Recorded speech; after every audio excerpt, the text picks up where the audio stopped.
Hello বন্ধুরা, আশা করি তোমরা সবাই অনেক ভালো আছো। হ্যাঁ, আমিও অনেক অনেক অনেক ভালো আছি। তো আজকে হচ্ছে 31 ডিসেম্বর। আজকে যেহেতু পিকনিক করার দিন, আমরা দুজনেই বসে গেছি পিকনিক করতে। আজকে আমরা দুজনেই পিকনিক করছি, আর কেউ নেই সাথে।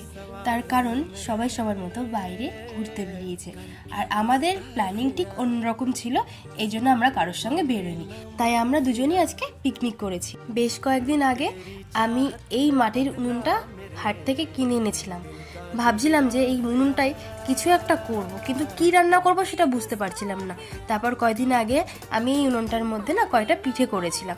উনুনটা সেরকমই পড়েছিল, তাই আজকে ভাবলাম যে আজকে যেহেতু আমরা দুজন পিকনিকের প্ল্যান করছি, সেজন্য আজকে এই উনুনটাতেই আমরা কিছু রান্না করে খাবো।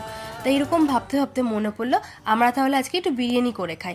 ঠিক যেরকম ভাবনা সেরকম কাজ। তো আমাদের দাদাভাই চলে গেল বাজারে, বাজার থেকে সব কিছু বাজার করে এনে আমরা দুজন মিলে বসে পড়লাম পিকনিক করতে।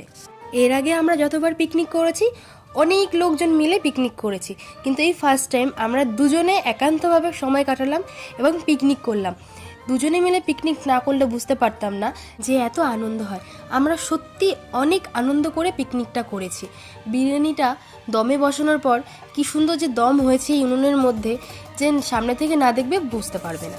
এই বিরিয়ানিটা দেখতে যতটা ভালো লাগছে, তার থেকে 1000 গুণ বেশি টেস্ট হয়েছে। তো ভিডিওটা কেমন লাগলো অবশ্যই জানিও।